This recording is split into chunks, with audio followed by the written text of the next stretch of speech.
राखी पूर्णिमा बा गमा पूर्णिमा एक जनप्रिय पारंपरिक हिंदू पर्व और यह दक्षिण एशिया रे पालन करा जाए। एही पर्व भाई और भौणींकर मध्य बंधुत्व को दृढ़ करिथाए।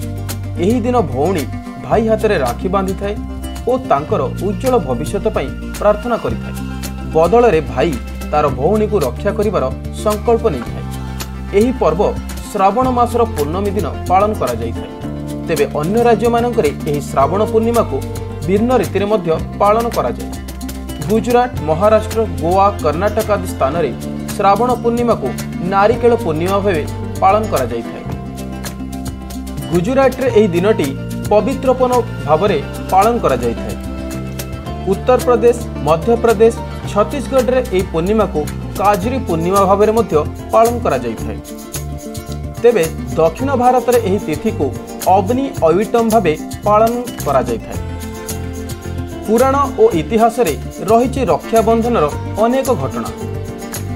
असुर सम्राट बलि भगवान विष्णुंकर जड़े बड़ भक्त थिले।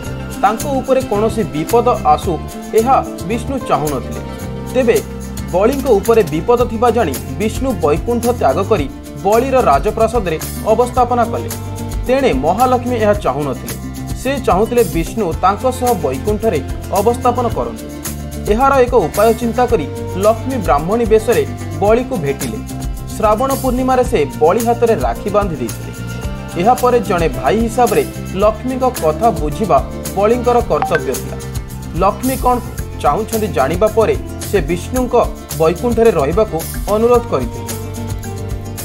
महाभारत रे मध्य एपरि एक पौराणिक कहानी रही। कहानीटी कृष्ण और द्रौपदी को नहीं। श्री कृष्ण अत्याचारी शिशुपाल को बद्ध करने बेले तांकर आंगुठी कटि जाइतिला। सेथिरु रक्त बाहरिबा देखि द्रौपदी निज पिंधा साड़ी चिरी सेथिरे गुड़ाई देइथिले।